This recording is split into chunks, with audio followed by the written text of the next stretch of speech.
mais uma vez aqui com vocês, eu fazendo esse vídeo para chegar um pouquinho mais próximo. Nesse mês a gente está trabalhando a obra O Conto de Fyodor Dostoiévski, O Sonho de um Homem Ridículo, separado em 5 partes.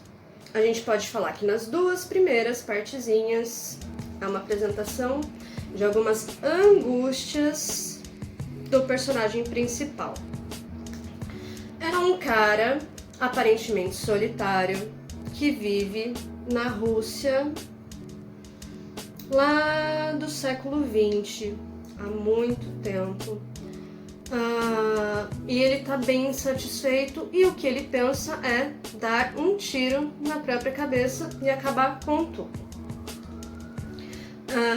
Em determinado momento ele tá caminhando, né? E ele encontra uma garotinha que aparentemente também tá passando por um momento muito difícil, pedindo ajuda para este homem. E o que é que acontece? Ele simplesmente... Fazendo este pequeno corte aqui no vídeo, lembrando que nós estamos trabalhando este conto, O Sonho de um Homem Ridículo, de Fyodor Dostoiévski, por conta do mês que nós estamos, que é um mês que faz parte de vários países, que é o mês de prevenção ao suicídio, que é o Setembro Amarelo. Óbvio, né, que não é apenas no mês de setembro que a gente vai tratar de um assunto tão complexo como este, durante todos os meses, todos os dias, todas as horas, conosco, com alguém da nossa família, com algum amigo. O suicídio tem N causas, né? A gente pode ficar pensando em várias questões, que parte de questões particulares nossa, né? Ou questões sociais. Nesse momento que a gente está passando de pandemia, que a gente fica restrito a uma nova forma de vida, né? Falta de emprego, as violências que acontecem, né? Falta de dinheiro, que a gente não pode muitas vezes comprar comida, muitos de nós não têm essa condição e a gente sabe disso, não adianta nos enganar. E a gente acaba às vezes sem uma saída para determinadas situações. Num vidinho lá anterior, se vocês lembrarem, eu falei que a vida existe 1,5 milhão de possibilidades. Mas às vezes a gente está numa situação tão triste que a gente não consegue enxergar isso, né? E também vale pensar que nós não somos obrigados. Isso daí é impossível ser feliz o tempo todo, humanamente impossível, porque a gente tem várias questões assim, né, humanas, de frustrações, de pessoas que a gente perde, enfim, são N causas. Para isso a gente tem que falar, buscar os nossos amigos, os nossos parentes, pessoas que nós amamos, que nós nos sentimos acolhidos, e também a gente precisa ouvir aquilo que nos chega, sem julgamento. Existe algum lugar onde a gente pode telefonar para a gente poder falar? Sim, existe um local especializado que vocês podem ligar no momento que vocês quiserem, funciona 24 horas por dia, com pessoas especializadas em escuta. Vocês vão ligar lá e ninguém vai te julgar, vai apenas te escutar. Ok? Vocês podem passar, que é o CVV, vou deixar aqui, o número de telefone é 188, caso vocês precisem, ou saibam de alguém que precisem deste serviço. Eu acho que é muito bacana, porque às vezes um amigo ou um parente, a gente não vai dizer tudo que a gente precisa, né? Então existe este canalzinho aqui, que vale muito a pena.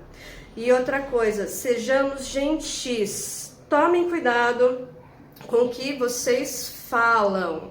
Eu sei que às vezes a gente está irritado, a gente está nervoso por conta de alguma coisa que acontece, eu também sou assim, mas tentamos ser gentis com os outros, porque às vezes uma palavra, uma única palavra que a gente fala para alguém pode ser que desencadeie 1,5 milhão de coisas, da pessoa ficar triste e potencial suicida. Tomem cuidado também com a questão da internet, com as postagens, com o que se diz, ok? Vamos voltar lá pro vídeo. Agora, porém, no entanto, este homem começa a pensar, refletir. Por que que ele se incomodou? Por que que ele se tocou? Por que que ele teve esse sentimento de preocupação com esta garotinha, com esta criança, com esta menininha que estava pedindo ajuda? Daí ele começa a pensar, como que eu, um homem que quer se matar, se preocupa com uma determinada ocasião que aconteceu com ele numa noite que ele já estava decidido a cometer o ato? Porque eu, que quero me matar, que não tenho mais nada de valor na vida, que nada mais me importa, que eu não acredito em mais nada de bom que haja na vida, fiquei tocado com essa aparição dessa garotinha pedindo ajuda. E nisso, quando ele chega lá no quarto dele, o quarto dele, dá pra gente perceber assim, quando a gente tá lendo a obra, é um quarto muito pobre. Lá na Rússia, lá no século XIX, existem alguns prédios assim que são os quartos, são vários quartos, cubículos, que são separados por uns tapumes. Então a gente percebe que o poder aquisitivo monetário de grana da personagem é bem baixo, certo? Então sabemos que é um cara bem pobre, paupérrimo. Então ele chega lá no apartamento dele, que é bem piquititico. Ele senta numa poltrona e tem essas reflexões. Inclusive tá a arma, que é a ferramenta que ele pretende usar para cometer o ato de suicídio. E nisso, ele começa a sentir muito sono, né? E aí começa o sonho do homem ridículo. O que é esse sonho? Esse sonho que provavelmente foi desencadeado, né, pelo desejo suicida e por conta dessa aparição dessa garotinha, né? Então, esses aspectos fizeram acontecer este sonho. E este sonho, ele vai para um local que a gente pode chamar de paraíso, um local perfeito, onde as pessoas se respeitam, onde as pessoas se amam, onde as pessoas respeitam as diferenças um dos outros. Um local onde as pessoas não se preocupam com a morte.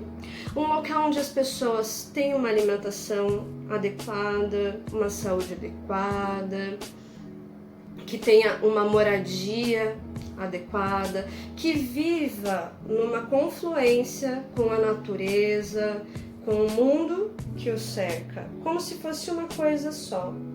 Lembra daquela questãozinha da metonímia, a parte de um todo?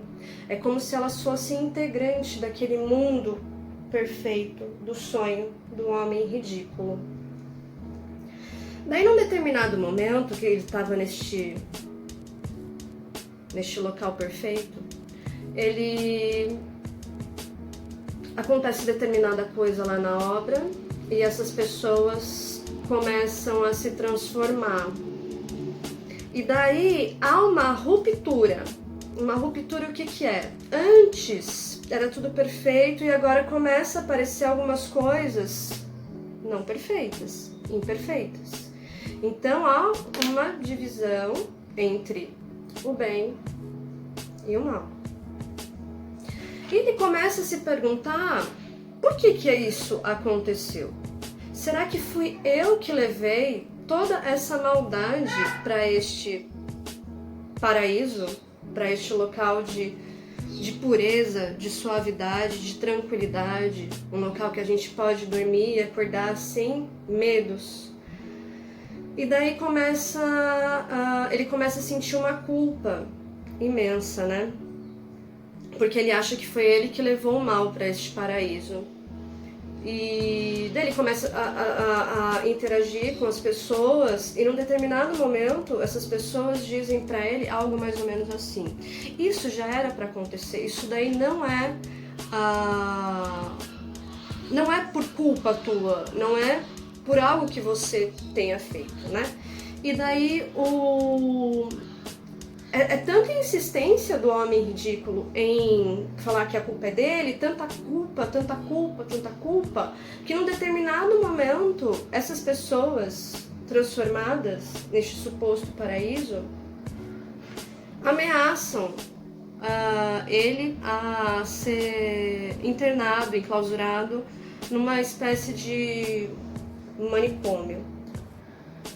Manicômio que era muito usado naquela época para as pessoas ficarem presas. E neste momento o homem ridículo acorda deste sonho. E é uma cena muito bonita, assim, que ele afasta, né, a arma que ele ia usar para cometer o ato. Então esse sonho é como uma redenção para o homem ridículo.